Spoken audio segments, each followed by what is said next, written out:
మచిలీపట్నం కిరణ్ కుమార్ నా పేరు. I'm retired senior assistant to మా roads and buildings department. My wife Vijayalakshmi. మేము ఇక్కడ రిహాబిలిటేషన్ సెంటర్లో బాగా ట్రీట్ చేస్తున్నాను. మా కోడలు చెప్పడం వలన మేము ఇక్కడికి వచ్చాం.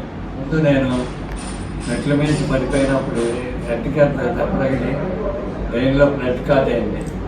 2 years బ్యాక్ హైదరాబాద్ అపోలోలో 3 months వరకు ట్రీట్మెంట్ తీసుకున్నాం. 3 బ్లాక్స్ వచ్చినాయి బ్రెయిన్లో. 3 బ్లాక్స్ సరి చేసి బాగా చేశారు. I'm very happy that incident. ఇక్కడికి ఎందుకు వచ్చానంటే కొద్దిగా న్యూరో ప్రాబ్లంలో ఈ కాళ్ళు కొద్దిగా పట్టేస్తుంది నాకు. అప్పుడు ఐసీలో ఉండటం వల్ల నేను ఎక్కువ మూమెంట్ లేక కాళ్ళన్నీ జాయింట్లు పట్టేసినాయి.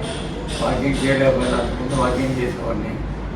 దానివల్ల ఇక్కడ బాగుంటుందని తెలుసుకొని ఇక్కడ ఫిజియోథెరపీ కోసమని నేను వచ్చాను. చాలా బాగా ట్రైనింగ్ ఇస్తున్నారు ఎంతోమందికి. నాకన్నా నేను 77 years ఓల్డ్, రిటైర్డ్ గవర్నమెంట్ ఎంప్లాయీని. కానీ Naga it is a great అండి. ఎంతోమందికి వాళ్ళు నిజంగా కాళ్ళు యాక్సిడెంట్ అయిన వాళ్ళకి కానీ వేరే అరవైన ప్రాబ్లమ్స్ ఉన్న వాళ్ళకి కానీ ఎంతోమందికి అక్కడ ట్రీట్ చేయడం చూశాను. It is a great thing. చాలా బాగా ఇన్స్టిట్యూషన్ చాలా బాగుంది. అక్కడ ఉన్న స్టాఫ్ కూడా very best staff, very cooperative and friendly moment staff. అలా అవటం వల్లనే మహేష్ ద్వారా నేను ఇందులోకి వచ్చాను. చాలా బాగా ట్రీట్ చేశాను. విశ్వాస్ రిహాబిలిటేషన్ సెంటర్ యాజమాన్యానికి, ఫిజియోథెరపీ యాజమాన్యానికి నమస్కారాలండి. మేము వైజాగ్ తమ్ముడి కూతురు మ్యారేజ్ కానీ వెళ్ళాము February 12th. ఈయన లిఫ్ట్లోంచి రమ్మమంటే మెట్ల మీద నేను నడవగలనని వచ్చి మెట్ల మీద బోర్లా పడిపోయారు. ఈ పైన ఇంజరీ అయిపోయి ఈయనకి already 16 years back bypass operation అయింది.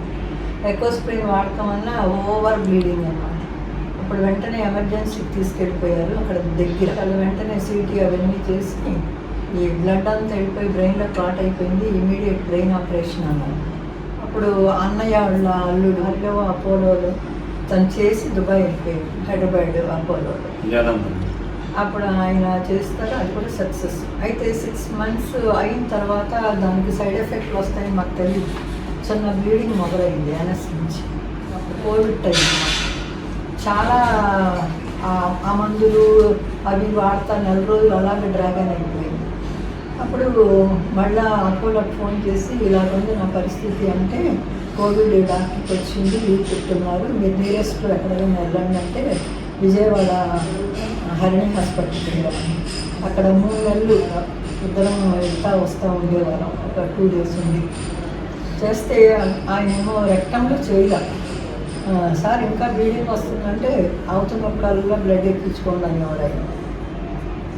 సరే ఇదేంటి అవుతున్నప్పుడు బ్లడ్ ఎక్కించుకోవడం అంటే ఈ ఏజ్లో బ్లడ్ అలా ఎక్కిస్తాం అనేది మంచిది కాదని చెప్పి మళ్ళీ అపోలోకి ఫోన్ చేస్తారు. సార్ మీరు వచ్చేయండి అన్నారు.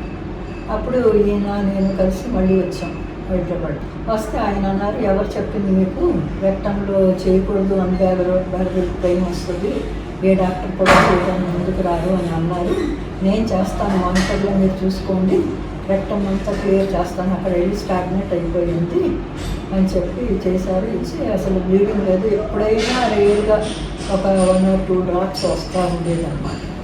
అది ఏదో మెడిసిన్ పెట్టారు, అప్పుడు బంద్ అయిపోయింది చాలా మటుకు. అక్కడ నుంచి 1 నెల 20 రోజులు ఐసీయూలో ఉన్నారు. ఆయనకి మరి నోటి మాట్లాడి చాలా ప్రాబ్లమ్స్ ఫేస్ చేసామని ముందే చెప్పారు ఆనంద్ కుమార్ గారు.